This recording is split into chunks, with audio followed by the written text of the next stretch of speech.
오늘은 십자가 설교 네 번째 시간입니다. 오늘은 성막 속에 나타난 예수님과 그의 십자가를 우리가 한번 발견해 보고자 합니다. 성경에는 성막에 대한 이야기가 굉장히 많이 나옵니다. 여러분, 예를 들어서 천지창조가 얼마나 중요합니까? 그런데 천지창조에 관해서 나오는 장수는 11장에 불과합니다. 그런데 성막에 관해서 기록하고 있는 그런 부분들은 신구약을 합쳐서 50권이 넘습니다. 왜 이렇게 성막에 대해서 많은 부분을 기록을 하려고 있을까? 성막은 한마디로 표현하면 예수 그리스도의 모형이기 때문입니다. 따라할까요? 예수 그리스도의 모형. 우리가 예수 그리스도를 통해서 하나님께 나아갔다면 당시 이스라엘 백성들은 광야 생활할 때 성막을 통해서 하나님께 나아갔던 것입니다. 그러므로 성막은 곧 예수님이다, 이렇게 표현할 수 있고, 성막은 곧 십자가다, 이렇게 표현할 수 있습니다. 따라합시다. 성막은 곧 예수님이다. 성막은 곧 십자가다. 그 말을 가장 강력하게 증거해 주는 사건이 바로 예수님께서 십자가에 운명하실 때 다 이루었도다 하고 운명할 때 성전의 성소와 지성소를 가로막고 있었던 휘장이 쫙 찢어집니다. 자, 마태복음 27장을 보겠습니다. 예수께서 다시 크게 소리 지르고 영혼이 떠나시니라. 이에 성소 휘장이 위로부터 아래까지 찢어져 둘이 되고 땅이 진동하며 바위가 터졌다. 즉 예수님의 육신이 찢어지는 것은 곧 성전이 찢어지는 것이었습니다. 그 이유는 성막, 성전은 곧 예수님의 몸이기 때문에 그렇습니다. 우리 교회를 예수님의 몸, 이렇게 표현하기 때문에 그렇습니다. 히브리서 10장 20절에 뭐라고 말했습니까? 그 길은 우리를 위해서 휘장 가운데로 열어놓으신 새롭고 산 길이요. 휘장은 곧 저의 육체니라 그랬습니다. 휘장은 곧 예수님의 육체니라. 그래서 예수님께서 십자가에 운명하는 순간에 성소의 휘장이 찢어지게 된 것입니다. 신약에 와서 사도 바울은 너무 답답했습니다. 신약의 고린도 교인들이 구약 성경을 보면서 예수님을 발견하지 못하는 거예요. 마치 눈앞에 수건을 탁 쓰고 성경을 보는 것 같아요. 율법을. 보이겠습니까? 안 보이겠습니까? 그러니까 고린도 교인들이 예수님을 못 찾는 거예요, 성경에서. 그래서 바울이 한 말이 고린도 후서 3장에 이렇게 말합니다. 우리는 모세가 이스라엘 자손들에게 장차 없어질 것에 결국을 주목하지 못하게 하려고 수건을 그 얼굴에 쓴 것 같이 아니하노라. 그러나 그들의 마음이 완고해서, 유대인들, 고린도 교인들의 마음이 완고해서 오늘까지도 구약을 읽을 때 그 수건이 벗겨지지 아니하고 그 수건은 그리스도 안에서 없어질 것이다. 오늘까지 모세의 글을 읽을 때에 수건이 그 마음을 덮었도다. 그러나 언제든지 예수께로 돌아가면 수건이 벗겨지리라. 굉장히 중요한 거예요. 아멘. 언제든지 주께 예수께로 돌아가면 그 수건이 벗겨지리라. 주는 영이시니 주의 영이 계신 곳에는 자유가 있느니라. 우리가 다 수건을 벗은 얼굴로 거울을 보는 것 같이 주의 영광을 보매 그와 같은 형상으로 변화하여 영광에서 영광에 이르니 곧 주의 영으로 말미암음이니라. 아멘. 여러분, 이 말씀을 아주 쉬운 표현으로 정리한다면 수건을 벗고 구약을 보면 예수님이다, 이 말이에요. 더 쉽게 말하면 구약은 곧 예수님이다. 성막은 곧 예수님이다. 이 말씀을 바울이 하는 거예요. 그래서 어느 학자가 말하기를 구약의 성막을 확대해 놓은 것이 예수 그리스도이시고 예수 그리스도를 축소한 것이 성막이다. 이렇게 표현했습니다. 그러므로 성막 전체는 예수님의 사건이요, 성막의 모든 기물 하나하나가 예수님을 상징하고 의미하고 있음을 믿으시기를 바랍니다. 오늘 성경 본문은 성막을 만들으라고 모세와 이스라엘 백성들에게 하는 하나님의 명령입니다. 그런데 오늘 본문에서는 성막을 지을 때 3대 원칙이 나오는데 그 성막을 지을 때 3대 원칙이 곧 우리 신앙생활의 3대 원칙이기도 합니다. 성경을 보게 되면 성막을 어떻게 지으라고 말하는가 하면 첫째는 기쁜 마음으로 지어라 그랬습니다. 2절에 보면 기쁜 마음으로. 여러분, 신앙생활은 기쁜 마음으로 하는 겁니다. 혹시 오늘 여러분 가운데 기쁜 마음으로 오지 않으신 분 계십니까? 한번 손 들어보십시오. 계시다면 그냥 내려가십시오. 1층에서 커피 마시는 게 헐 낫습니다. 기쁜 마음으로 하나님 앞에 예배드리고 기쁜 마음으로 신앙을 하는 것은 하나님이 그 예배를 받지 않습니다. 또 하나는 최상의 것으로입니다.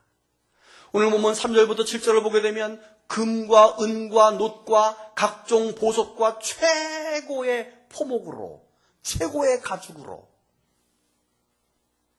성막 안에 딱 들어가면 눈에 보이는 게 400억이에요. 우리나라 돈으로 성막 문을 쫙 열치고 들어가면 딱 보이는 게 400억이에요. 왜요? 이스라엘 백성들이 최상의 것으로 하나님의 성막을 지었기 때문에 그렇습니다. 신앙생활은 최상의 것으로. 세 번째는 하나님의 설계도대로. 오늘 8절 9절을 보게 되면 무릇 내가 하나님이 너에게 보이는 모양대로 장막을 지어라. 즉 하나님의 설계도대로. 신앙생활은 내 마음대로, 내 멋대로, 내 기분대로가 아니라 하나님의 말씀대로, 하나님의 법대로 하는 것이 신앙생활이기 때문에 성막을 지을 때 3대 원칙은 우리가 신앙생활할 때 3대 원칙이라는 것을 기억하셔서 여러분의 신앙이 꼭 그렇게 되기를 바랍니다. 할렐루야. 성막 전체의 모습을 한번 보겠습니다. 우선 그림으로 보게 되면 저 모양입니다. 울타리가 쳐져 있고요. 문이 있고 중간에 마당에 불 붙는 놋재단이 있고 그 바로 뒤에 물두멍이 있고 그 뒤에 이제 성막이 있습니다. 다음 장면 보시면 평면도로 그려보았습니다. 제일 밑에 울타리 맨 밑에 있는 성막문, 출입문으로 들어가면 번제단을 만나게 되고 번제단을 통과하면 물두멍을 만나게 되고 물두멍에서 손을 씻은 사람만이 이제 성전 안, 성막 안으로 들어가게 되는데 성막 안에 들어가면 왼쪽에 등대가 보이고 오른쪽에 떡상이 있고 가운데 정면에 분향단이 있고 그리고 커튼이 쳐져 있어요. 이 커튼이 뭐냐면 휘장이에요.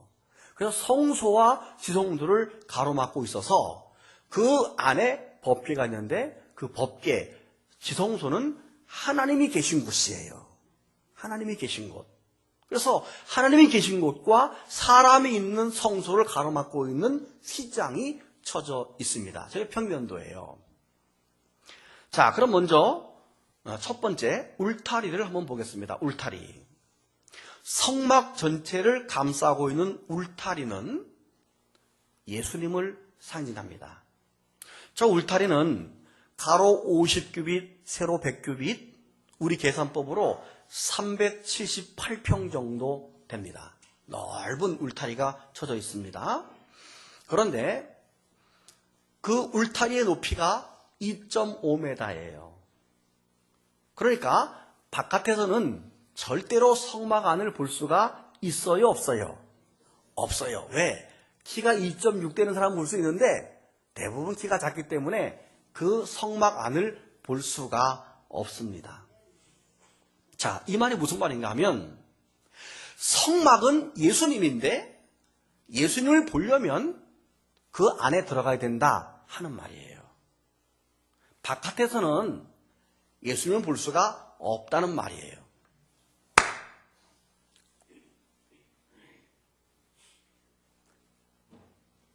어떤 학생이 목사님에게 물었습니다. 목사님, 예수님을 보여주면 믿겠습니다. 얼마나 좋겠어요. 야, 여기 있다. 예수님 봐라. 예수님 보여주면 좋겠습니다. 그 목사님 뭐라고 말할게요? 예수님을 믿어라. 그러면 보일 것이다. 그랬어요. 자, 여러분.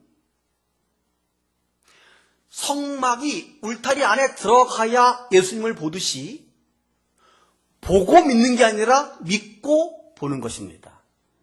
신앙생활은 본 다음에 믿는 것이 아니라 믿은 다음에 보는 것입니다. 왜냐하면 울타리 안에 들어와야 되기 때문에 그렇습니다. 우리 기독교는 보고 믿는 게 아니라 믿고 보게 되는 겁니다. 교회 안에 들어오셔서 예수님을 보시기를 축복합니다.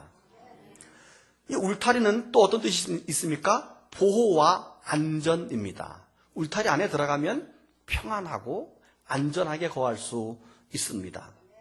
마치 방주 안에 들어와야 살 수 있듯이 울타리 안에 들어오게 되면 보호받을 수 있습니다. 여러분, 이 울타리는 예수님을 상징합니다. 왜냐하면 예수님 안에 들어오면 안전하기 때문에, 평안하기 때문에 그렇습니다. 그래서 요한복음 14장에 이렇게 말합니다. 평안을 너희에게 주노니 나의 평안을 너희에게 주노라. 내가 주는 평안은 세상이 주는 것과 같지 않다. 다음 구절, 내 안에 울타리 안에 거해라.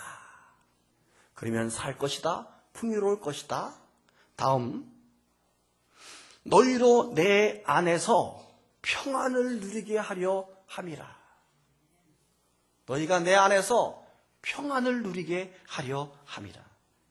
즉 이스라엘 백성들이 성막의 울타리 안에 들어와야만 보호를 받을 수 있듯이, 안전할 수 있듯이 오늘 우리 인생들은 그리스도 예수 안에 들어와야지만 평안할 수 있습니다. 다 같이 아멘. 자, 집중합시다. 집중. 따라합시다. 집중. 유아실 서로 얘기하지 말고 여기 봐요. 여기도 마찬가지. 설교 시간에 떠들고 그러는 거 아니에요. 다 여기만 집중하고 아이도 그래야지 목사님을 보고 예배 드릴 거 아니에요. 아이를 앞으로 앉아서 저를 보게 하세요.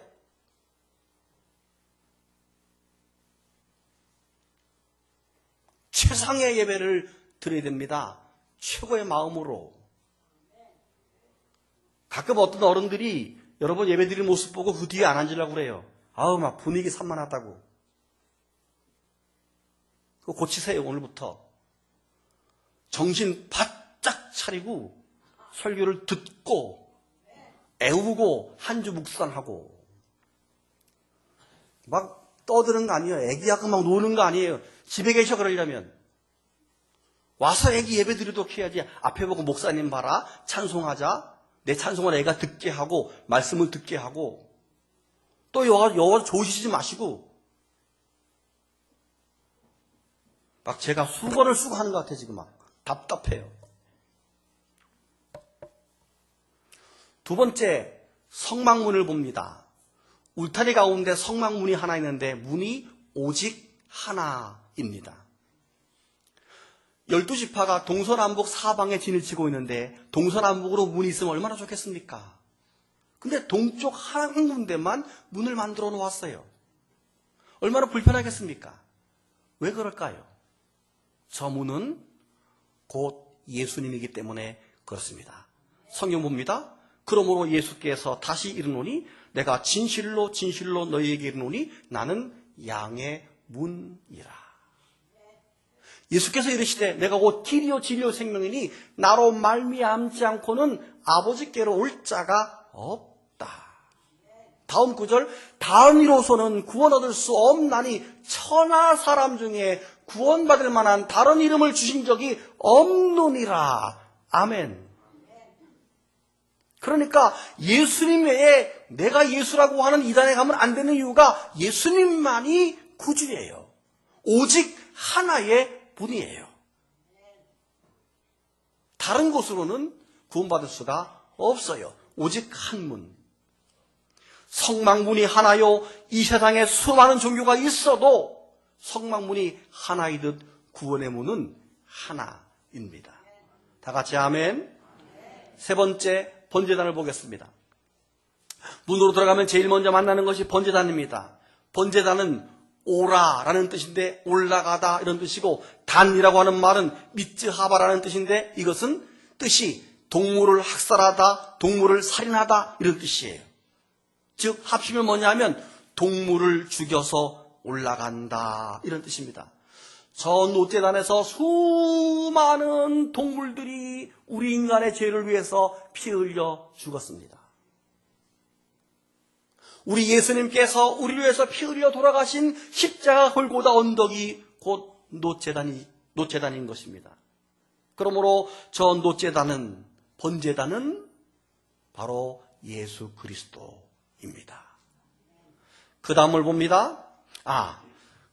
동물을 잡아서 피를 제일 먼저 목을 따서 피를 짠 다음에 그 피를 받은 그릇에 우슬초 풀을 찍어서 저 기퉁이, 뇌 기퉁에다 이렇게 바릅니다. 이렇게 발라요. 그것이 우리의 죄를 속죄한다는 뜻이고, 시편에서 여호와는 나의 구원의 뿔이요 하는 말이 이 번제단의 뿔을 상징하는 거예요. 세상이 피를 발라서 그 뿔에 바름으로 구원이 완성되듯이 시편 기자가 예수님은, 구주는, 하나님은 나의 구원의 뿔입니다, 이 말이 번제단의 뿔을 의미한다는 것입니다. 그러므로 번제단은 예수 그리스도를 가장 강력하게 예표하고 있는 그런 성막의 기구 중에 하나입니다. 네 번째, 물두멍이 있습니다. 이 물두멍은 손을 씻고 이제 마지막 성막에 들어가기 전에 손을 씻는 것인데, 여인들이 쓰던 놋그릇을 가지고 이 물두멍을 만들었습니다.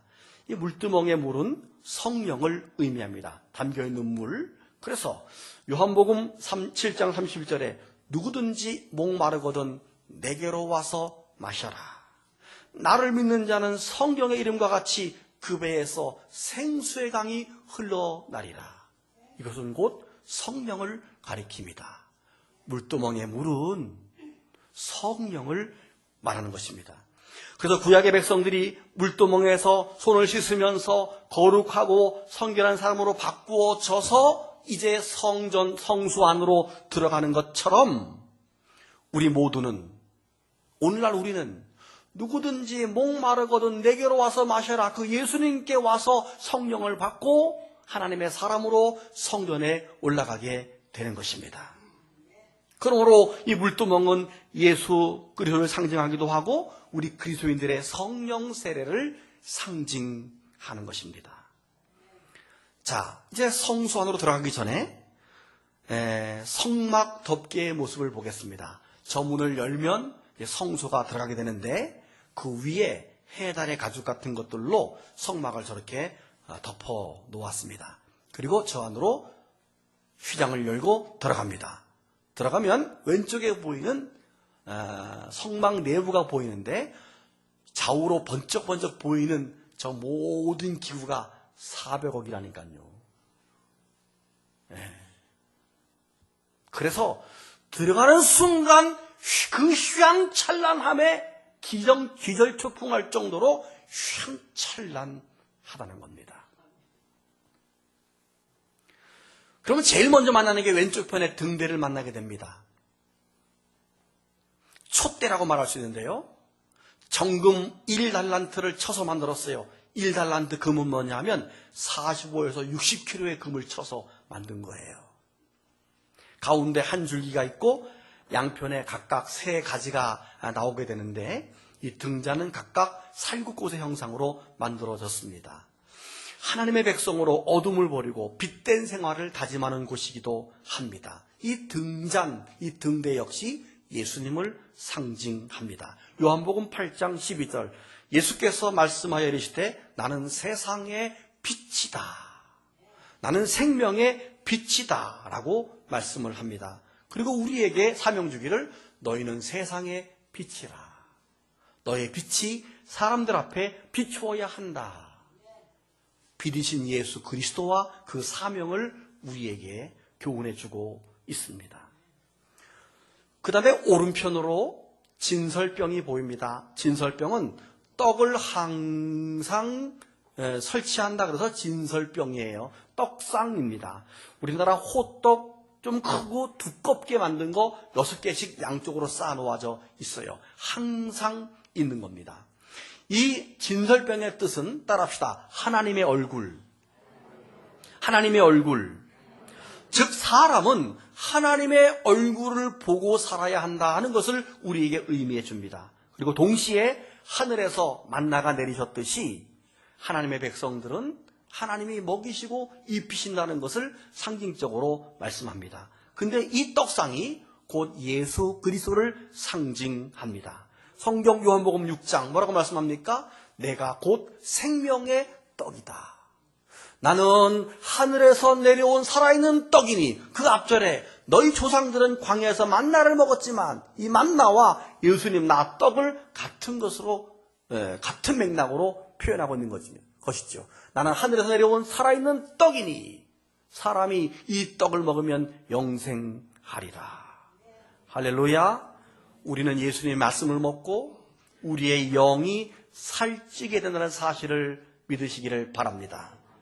그리고 가운데 보게 되면 분향단이 있습니다. 이 분향단은 이스라엘 백성들의 기도를 상징하는 겁니다. 항상 우리가 하나님 앞에 기도합니다. 이런 뜻이에요. 그래서 요한계시록 8장을 보게 되면 여기에 모든 금향료를 가지고 많은 향을 받았으니 이는 모든 성도의 기도라 이렇게 말했어요. 모든 성도의 기도가 향로에 차면 천사가 내려와서 그 향로를 가져다가 하나님 앞에 쏟아붓는다 이런 말이에요. 그러므로 향로, 분향단은 우리 이스라엘 백성들과 우리 성도의 기도를 말하는 겁니다. 그래서 요한복음 15장에서는 뭐라고 말하는가 하면 내 이름으로 예수님께서 내 이름으로 아버지께 무엇을 구하든지 다 받게 하려 함이라. 구약의 백성들은 뭡니까? 분향단을 통해서 하나님 앞에 기도를 했잖아요. 우리는 예수님을 통해서 기도하는 겁니다. 그래서 오늘도 집사님 기도할 때 예수님 이름으로 기도합니다 하고 마친 것이 바로 그것이에요. 옛날에는 분향단을 통해서 기도했지만 지금은 예수님 이름으로 기도합니다. 왜? 분향단이 곧 예수님이기 때문에 그렇습니다. 이제 마지막 법궤. 성막에서 가장 거룩한 장소인 휘장을 걷고 들어가면 지성소인데 그 지성소에 들어가면 법궤가 놓여져 있습니다. 이 법궤 안에는 이 법궤도 금으로 만들었기 때문에 번쩍번쩍합니다. 그 안에 3가지가 들어가 있는데 첫째는 모세가 시내에서 받았던 돌판 말씀이 들어가 있고 두 번째는 광야 생활할 때 먹었던 만나 항아리가 들어가 있고 세 번째는 아론의 쌍난 지팡이가 들어가 있습니다. 여러분 하나님의 말씀이 새겨진 이 돌판은 십계명은 무엇을 의미할까요? 말씀이 육신이 돼서 이 땅에 오신 예수 그리스도를 상징합니다. 예수님이 말씀이시잖아요. 그 다음에 만나 항아리는 무엇을 상징할까요? 생명의 떡으로 오신 예수 그리스도를 표현합니다. 그리고 아론의 싹난 지팡이를 왜 넣어놨을까요? 지팡이에서 싹이 나고 부활이 되는 거예요. 누가 부활했습니까? 예수님. 얼굴이 신기한 표정이 하나도 없어요.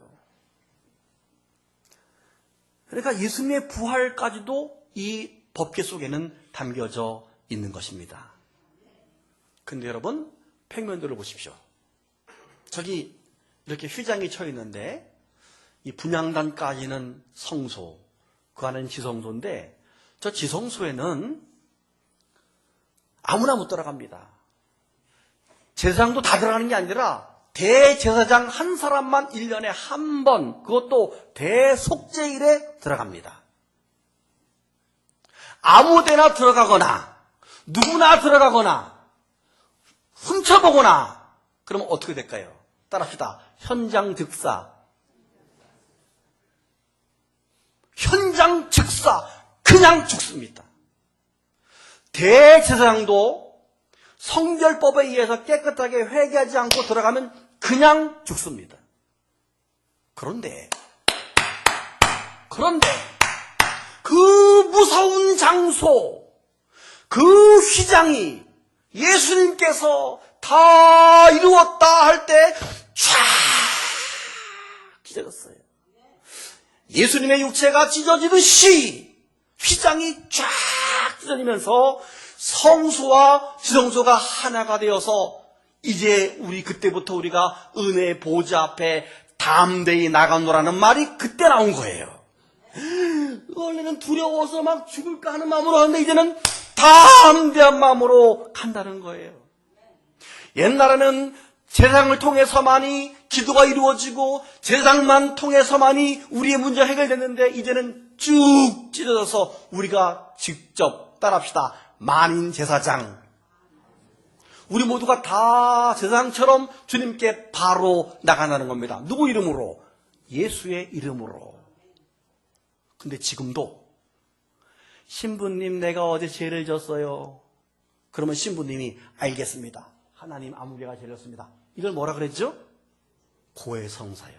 그 고해성사는 아직 그 휘장이 찢어졌음을 인정하지 못하는 거예요. 답답하죠?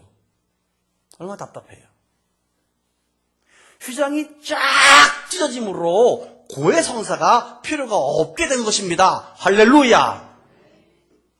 그러니 이 성막은 예수님의 육체를 우리에게 표현해주고 있는 겁니다.